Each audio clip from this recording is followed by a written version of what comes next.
Bueno, muy buenos días a todos y bienvenidos a este nuevo webinar. Un webinar que, como muchos de vosotros ya sabéis, se engloba dentro del programa de sensibilización de la perspectiva de género, llevado a cabo con la colaboración del Instituto Andaluz de Prevención de Riesgos Laborales de la Junta de Andalucía, el IAPRL, también el Laboratorio Observatorio de Salud Laboral desde la perspectiva de género, la OGEN, de la Universidad de Sevilla, y por nuestra parte, PRL Innovación. Un programa de sensibilización y unos webinars como estos en los que abordamos los diferentes retos a los que se enfrentan las empresas para integrar la perspectiva de género en sus procesos de gestión y cómo la guía de autodiagnóstico DIGEN que vamos a ver hoy puede ayudar a las empresas como un recurso más a conocer nuestra situación interna y centrar objetivos. Hoy abordamos en el primero de estos webinars dobles los retos de género ante la segregación vertical y horizontal. Para ello, hoy tenemos con nosotros a Nuria Gamero. Buenos días, Nuria. Hoy es profesora titular en la Universidad de Sevilla, miembro del equipo de investigación de la OGEN, del Instituto Andaluz de Prevención de Riesgos Laborales, Member at Large del Board of Directors de la International Association of Applied Psychology. Una de sus principales temáticas dentro de su labor de investigadora, como vamos a ver hoy, se centra en la inclusión laboral de colectivos vulnerables. Ha estado en estaciones de investigación en instituciones como el King College de Londres y la Aston Business School. Además, Nuria ha desempeñado roles de gestión académica, incluyendo en la actualidad la coordinación del programa de doctorado en Psicología de los Recursos Humanos en la Universidad de Sevilla. Sus publicaciones abarcan artículos en revistas científicas de alto impacto, capítulos de libros y participaciones en congresos internacionales. Bueno, Nuria, muchísimas gracias por estar aquí con nosotros. Bienvenida. Muchas gracias a vosotros por la invitación. Para mí es un placer poder contar el contenido de este webinar y compartirlo con vosotros. Y bueno, pues cuando queramos empezamos. Bueno, empezamos por el principio porque siempre en estos webinars os pedimos, Nuria, que nos contéis los inicios, es decir, qué situaciones detectasteis, en este caso en el ámbito de la segregación de género, para decidir desde la OGEN, desde el Instituto Andaluz, que sí era muy necesario desarrollar este proyecto. Bueno, pues sí, la segregación por género, bueno, por contextualizar un poco este fenómeno, es un fenómeno global que afecta a cómo se distribuyen hombres y mujeres dentro del mercado laboral. Y es un problema que persiste, pero no solamente en países en vías de desarrollo, sino también en economías actualizadas como la española, ¿no? Es un problema que se da en nuestro mercado de trabajo. Por dar un poco de datos y describir un poco en qué consiste este fenómeno de la segregación por género, bueno, pues puede presentarse de dos formas distintas, que creo que ya lo conocemos todos. Una es la segregación horizontal, que es la tendencia de hombres y mujeres a trabajar en sectores económicos y en ocupaciones diferentes, y esto da lugar a que haya sectores feminizados como la educación, la sanidad, y sectores muy masculinizados como la construcción, la tecnología o el transporte. Y otra forma en la que se presenta la segregación por género en nuestras organizaciones es la segregación vertical, ¿no? Es el reparto desigual de hombres y mujeres en la escala jerárquica, ¿no? Es decir, los hombres, como sabemos, suelen ocupar en mayor proporción puestos de responsabilidad, puestos directivos, puestos donde se toman decisiones, y la ocupación femenina, los empleos femeninos están más en los niveles inferiores de la jerarquía. Esto al final, esta distribución refleja estereotipos de género, y lo único que hace es limitar las posibilidades de ocupación tanto de hombres como de mujeres.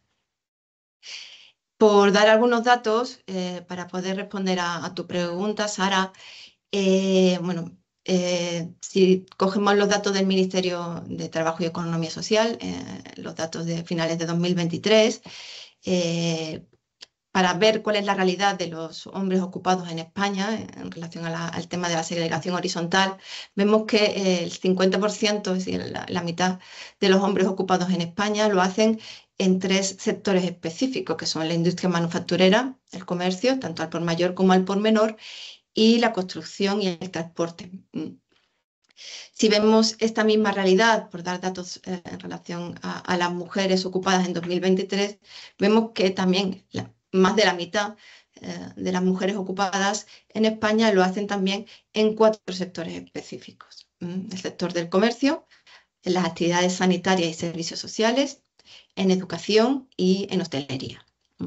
Estos datos se verán mejor la segregación, cómo impacta esta segregación horizontal cuando comparamos la distribución de hombres y mujeres en estos sectores. Y vemos que comparando la proporción de hombres y mujeres y la ocupación en estos sectores, hay sectores altamente masculinizados, como están ahí la industria manufacturera, la construcción, el transporte y almacenamiento, la información, que ya hablábamos antes de la tecnología, información y comunicaciones, y la agricultura, ganadería, silvicultura y pesca. En contraposición, vemos también sectores altamente feminizados, como son la educación, las actividades sanitarias y de servicios sociales y las actividades de los hogares. Esto en relación a la segregación horizontal. Si vemos datos de la segregación vertical, como señalaba antes, es decir, hay una mayor proporción de hombres en comparación con las mujeres ocupando puestos de trabajo que implican dirección o puestos de encargado, jefe o mandos intermedios en comparación con las mujeres. Los datos que os he proporcionado son datos a nivel nacional, pero se pueden hacer extensibles y la réplica es igual cuando examinamos estos datos en hombres y mujeres ocupados en Andalucía. En Andalucía el 36% de los puestos de alta dirección lo ocupan mujeres, es decir, es un porcentaje bajo de ocupación de puestos de alta dirección en comparación con lo de los hombres, aunque es verdad que este porcentaje ha ido creciendo y esto es una suerte, ha ido creciendo con el paso de los años. Es decir, si comparamos estos datos con los de 2021, este porcentaje de ocupación, esta segregación vertical, donde predominan los hombres en los puestos de alta dirección en comparación con las mujeres, ha disminuido 7 puntos. Aunque seguimos, es verdad, por debajo de la media española, que está en un 40%. Y en relación a la segregación horizontal en Andalucía, pues igual que en el resto de España, es decir, hay una marcada concentración de mujeres en sectores como la sanidad, la educación o el comercio, y mientras que los hombres predominan en sectores como la construcción y la industria. Bueno, muchas gracias, Nuria, por darnos estos datos tan necesarios para, como decías, conocer el contexto y de dónde venimos. Conociendo estos datos y, digamos, yendo más hacia el foco y hacia ese proyecto, con todos estos datos, estas situaciones, ¿no? Que efectivamente van mejorando, pero bueno, sí que era necesario abordarlas. ¿Qué retos en concreto de género podemos encontrar cuando ya nos ponemos a evaluar nuestra situación en segregación de género? Sí, para responder a tu pregunta, bueno, la segregación de género es un área prioritaria, debe serlo en la introducción de la perspectiva de género a la hora de diagnosticar y de intervenir en la salud laboral. Y esto es debido al impacto que tiene la segregación de género diferencial y diferente en los riesgos laborales a los que se ven expuestos hombres y mujeres. Si consideramos la segregación horizontal que señalábamos antes, es decir, la presencia mayoritaria de mujeres en sectores como la sanidad y la educación, hace que este colectivo se vea más expuestos a los riesgos psicosociales predominantes en estos sectores, como son los riesgos psicosociales, ¿no? Es decir, riesgos como el estrés, el burnout o la violencia física y verbal. Por su parte, los hombres, al tener una mayor presencia en sectores como la construcción y la industria, se ven también más expuestos a los riesgos que son más comunes en estos sectores, que son los riesgos físicos como los accidentes graves o la exposición a determinados agentes químicos. Esto en cuanto a segregación horizontal, pero también la segregación vertical tiene un impacto en la exposición a riesgos de manera diferente. ¿Por qué? Porque bueno, las mujeres, como decíamos, ocupan en menor proporción puestos de alta dirección, puestos de responsabilidad, puestos donde la toma de decisiones es menor y por tanto tienen un menor control en las condiciones laborales y se ven expuestas a más riesgos relacionados con estos puestos de escalas inferiores como sobrecargas de tareas repetitivas o un menor grado de autonomía. Los hombres, al ocupar en mayor proporción puestos de alta dirección, pues también se ven expuestos de manera diferencial a determinados riesgos, como son jornadas laborales muy largas o un estrés crónico asociado a ese tipo de puestos. Pero sí, pero además de esta posición desigual debido al género, también puede haber una exposición diferente debido al sexo. Y es que equipos, como, por poner unos ejemplos, ¿no? Equipos y herramientas que han sido diseñados siguiendo promedios masculinos, puede ser que no se ajusten a las necesidades físicas de las mujeres y esto aumente el número de lesiones o el número de riesgo de lesiones, ¿no? Además, ante la exposición a un mismo riesgo, las mujeres pueden experimentar efectos distintos debido ¿no? a factores biológicos como ciclos hormonales, temas de embarazo, etcétera, ¿no? Muchas gracias, Nuria, porque ya vamos avanzando, ¿no? Eh, Sí, quería comentar, aparte, ya por terminar, si me permites un último por apunte en supuesto. este sentido. em, Pero además ¿no? de estos datos que hemos visto de exposición diferencial, también hay que tener en cuenta que adaptar la prevención de riesgos laborales a hombres y mujeres nos va a permitir mejorar el bienestar de ambos colectivos y la salud de ambos colectivos, ¿no? Es decir, los estudios han mostrado en una revisión teórica que hemos realizado como parte del proyecto que adaptar esta prevención de riesgos laborales de manera diferente a hombres y mujeres no solamente consigue este resultado importante para la salud de ambos colectivos, sino que también nos ayuda a reducir el asentismo laboral y mejorar el clima laboral. Y las organizaciones, además, que adaptan esta perspectiva de género en su gestión preventiva, tienden a ser incluso más eficientes, sostenibles y atractivas para retener el talento. Por tanto, es necesario abordar adecuadamente las necesidades de cada grupo dentro de nuestras políticas y planes de prevención de riesgo. Ujú. Gracias. Muchas gracias, Nuria, por esa incisión tan necesaria, ¿no? Que efectivamente siempre comentamos desde el Instituto, desde PER Innovación, desde todas las instituciones, ¿verdad? Que tiene que ser algo siempre integrado y que esto siempre va en favor de la salud y la seguridad de las personas. Has comentado que efectivamente, bueno, ya nos has empezado a comentar un poco cómo habéis trabajado desde el proyecto DIGEN, ¿no? Con esa revisión, por supuesto, previa que hicisteis. Vamos a seguir avanzando porque ¿qué es este proyecto de IGEN concretamente? ¿Qué objetivos, metodología habéis utilizado para que luego ya veamos que lo estamos deseando concretamente esa guía específica de segregación? Pero primero, por favor, cuéntanos cómo os habéis organizado en el proyecto, de qué fases ha constado para que podamos entenderlo. Muy bien, sí. Pues el proyecto DIGEM pretende ayudar a las empresas a evaluar y introducir la perspectiva de género en sus políticas de prevención de riesgos laborales, ¿no? Específicamente, el objetivo último es proporcionarles una herramienta de autodiagnóstico que les ayude a identificar las diferencias de género en la evaluación de los riesgos laborales y a medir el grado de integración, ¿no? de la perspectiva de género en su gestión preventiva. Eh, para alcanzar este fin último, el proyecto eh, intenta alcanzar dos objetivos principales. Uno es identificar las diferencias entre hombres y mujeres en relación a los riesgos laborales, al bienestar y a la salud en el trabajo, con el fin último de intervenir proponiendo acciones de mejora cuando esas diferencias se convierten en desigualdades y, como os decía también antes, incorporar la perspectiva de género en los procesos de evaluación de riesgo y de medición de las condiciones de trabajo para crear puestos de trabajo saludables para todas las personas de la organización, ¿no? Estos dos objetivos se ha tratado de alinear con las necesidades que ya nos venían marcadas por una serie de marcos estratégicos a distintos niveles, europeo, nacional y a nivel andaluz, como son los que tenéis ahí. A nivel europeo, el marco estratégico sobre seguridad y salud en el trabajo o la estrategia para la igualdad de género. A nivel nacional contamos con la estrategia de salud mental del Sistema Nacional de Salud y la seguridad y salud en el trabajo y ya a un nivel territorial, a nivel andaluz, la estrategia andaluza de seguridad y salud en el trabajo. Las acciones que hemos llevado a cabo, cierto, para alcanzar estos dos objetivos están concentradas en el territorio andaluz, pero pueden ser extrapolables a nivel nacional también.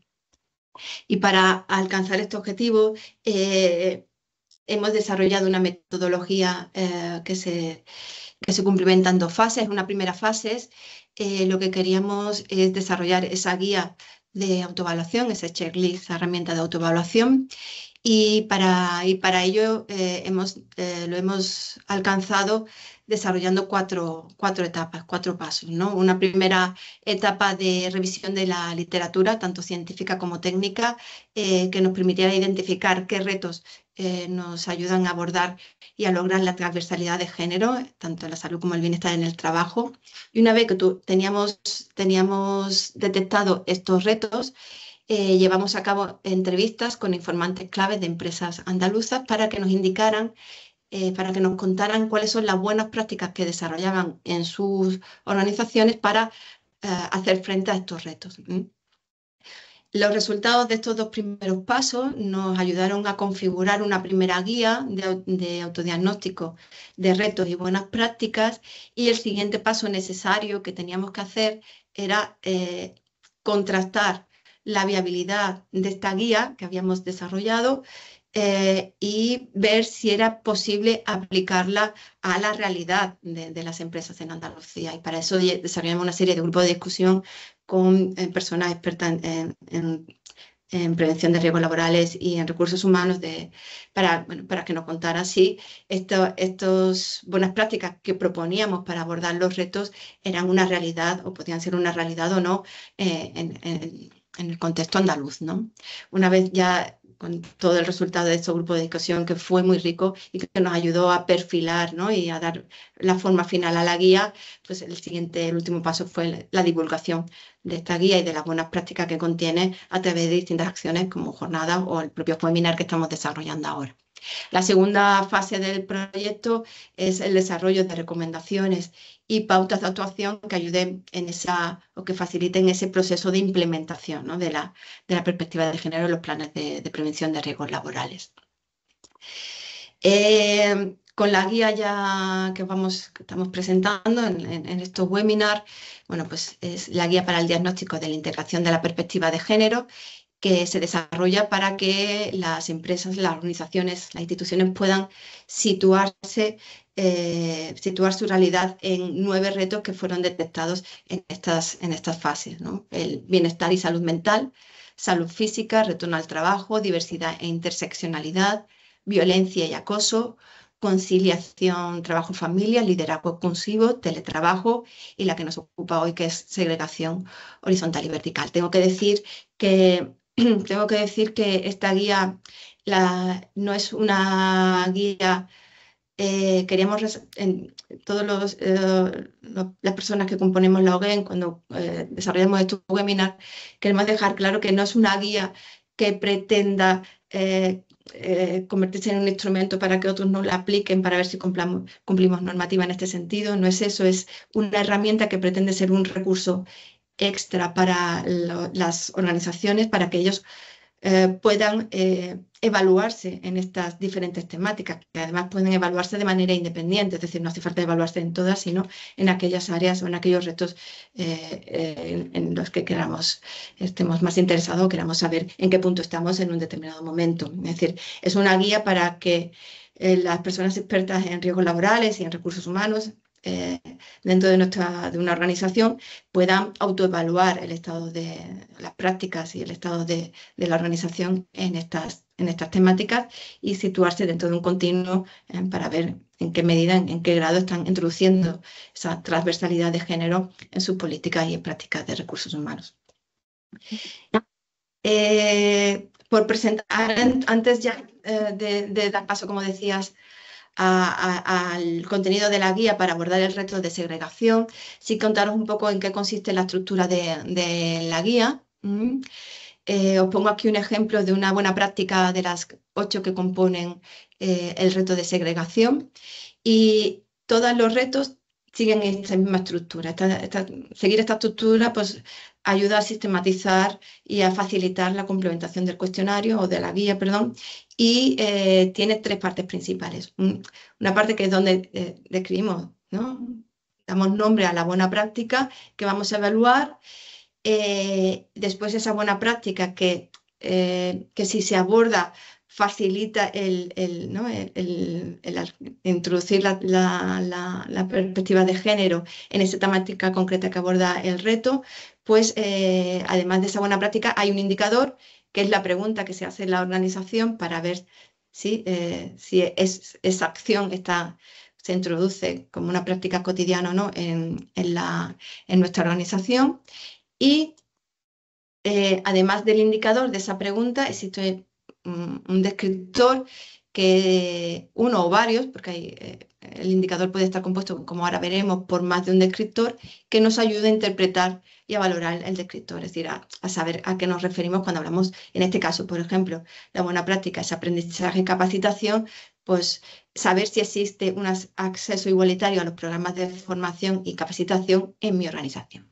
Cada uno de esos indicadores lo respondemos siguiendo una escala de respuesta de 1 a 5, que nos ayuda a medir la frecuencia con la que se cumple el indicador, siendo 1 nunca, 2 pocas veces, 3 algunas veces, 4 bastantes veces y 5 siempre. Añadimos además una opción de no procede porque también como resultado de este grupo de discusión vimos que hay, por la propia configuración de las organizaciones, por las propias características e idiosincrasias de las organizaciones, no siempre estas buenas prácticas pues se aplican a la realidad de la organización, ¿no? Y por tanto, hay que poder también contestar con ese, en este caso, este indicador no procede en mi organización. Si os parece, paso ya a describir, a entrar ya en materia, que es cuáles son las buenas prácticas que hemos detectado en estas fases del proyecto para poder abordar de manera adecuada la segregación por género, el reto de la segregación por género, tanto horizontal como vertical en el trabajo. La segregación por género puede ser abordada a partir de 8 prácticas, ¿vale? Que vamos a ir, si os parece, viendo cada una de ellas y describiendo los indicadores y los descriptores que acompañan a cada una de estas 8 buenas prácticas. En primer lugar, una práctica detectada está en torno al reclutamiento y selección. Se pregunta si se incluye la perspectiva de género en los procesos de reclutamiento y selección. Y concretamente, si existen, para ayudarnos a interpretar este indicador, si existen medidas para garantizar la objetividad de los procesos de reclutamiento y selección, por ejemplo, introduciendo la evaluación ciega en la primera criba tras el reclutamiento, si existen medidas para que la oferta de trabajo sea atractiva tanto para hombres como para mujeres, si los paneles que evalúan los candidatos se encuentran compuestos por hombres y mujeres, y si las personas que seleccionan reciben formación y o sensibilización en igualdad de género. Estos descriptores nos ayudarían a dar contenido a ese indicador y facilitar su respuesta. La segunda buena práctica es el acceso a puestos de responsabilidad. El indicador o la pregunta sería si las mujeres están presentes en puestos de responsabilidad en mi organización, y los descriptores serían si las mujeres están presentes en mandos intermedios o puestos directivos o superiores de la jerarquía, si participan en los órganos donde se toman decisiones y si están presentes en puestos de responsabilidad en áreas que son estratégicas de la empresa o de la institución. La tercera buena práctica sería el sistema de remuneración y estructura salarial. El indicador sería si existe igualdad salarial entre hombres y mujeres en mi organización, y nos ayudaría a entender este indicador, estos descriptores. Es decir, si los salarios de trabajadoras y trabajadores son iguales para trabajos del mismo valor, si las retribuciones variables se distribuyen de forma justa y objetiva entre hombres y mujeres, si las retribuciones variables se tienen en cuenta si se tienen en cuenta la exposición a todo tipo de riesgos y si existen y se analizan indicadores para evaluar la presencia de brechas salariales. Otra buena práctica detectada es la equidad en tareas y ocupaciones, es decir, si existe equidad en estas tareas y ocupaciones entre hombres y mujeres. Concretamente, para describirlo, nos referimos a si existen indicadores para evaluar la presencia de hombres y mujeres en los puestos tradicionalmente masculinos o femeninos, si se desarrollan medidas para incrementar la presencia de mujeres en ocupaciones y tareas tradicionalmente masculinas y viceversa, y si se desarrollan acciones de sensibilización o formación destinadas a la dirección y supervisión con el fin de reducir la segregación horizontal y evitar sesgos de género. el descriptor, la buena práctica que he puesto antes de ejemplo, que es el aprendizaje y capacitación, se describiría si existen programas formativos diseñados de forma que se facilite el acceso igualitario a los mismos. La siguiente buena práctica sería el desarrollo de carrera, es decir, si existe un desarrollo de carrera igualitario entre hombres y mujeres en mi organización, y esto implicaría que se implementan procesos de desarrollo de carrera justos y libres de sesgos y que existen indicadores de género que me permiten como organización identificar la presencia de factores que dificultan el desarrollo de carrera de las mujeres en la empresa y o institución. Las dos últimas buenas prácticas están relacionadas con la visibilidad y participación en las políticas y en las prácticas de igualdad de género. Es decir, se pregunta a la organización si las políticas y las prácticas de igualdad, así como sus resultados, se hacen visibles a todos y a todas y si se fomenta la participación de las mujeres en su desarrollo. Descriptores, pues, si se hace visible a todos los trabajadores y trabajadoras las políticas de igualdad de género y el compromiso de la organización con las mismas, si las mujeres participan en el desarrollo de las políticas de igualdad de género, si existen indicadores que permitan identificar fenómenos relacionados con la segregación, como puede ser el número de hombres y mujeres en los distintos puestos jerárquicos o en las diferentes áreas organizacionales, el sistema de acceso al plan de igualdad, si está dentro de canales de trabajo en los que tienen acceso tanto empleados como empleadas, y si se publicita la existencia de un plan de igualdad a todas las personas que trabajan en la empresa o en la institución. Creo que este es el último, la evaluación y seguimiento de las políticas y las prácticas organizacionales. Es decir, se pregunta a la organización si se realiza una evaluación y un seguimiento de las políticas y las prácticas de igualdad, así como de sus resultados. Y específicamente, para describirlo, tenemos dos descriptores. Si se evalúa la efectividad de las políticas de igualdad de género implementadas en la organización y si las mujeres participan en la evaluación también, igual que los hombres, de los planes de igualdad. Estas serían las ocho buenas prácticas que han sido identificadas y que han sido contrastadas por las empresas participantes en el proyecto para abordar el reto de la segregación de género y la salud ocupacional. Y bueno, aquí me gustaría dejaros mi contacto por si tenéis cualquier cuestión o cualquier información extra que queráis solicitarme, aunque en la página de la OGEM tenéis más información sobre este tema porque hace 1 año, 2 años desarrollamos también dentro del equipo de la OGEM un proyecto específico sobre segregación horizontal y vertical y salud laboral y los resultados están colgados en nuestra página del laboratorio. Bueno, muchísimas gracias, Nuria.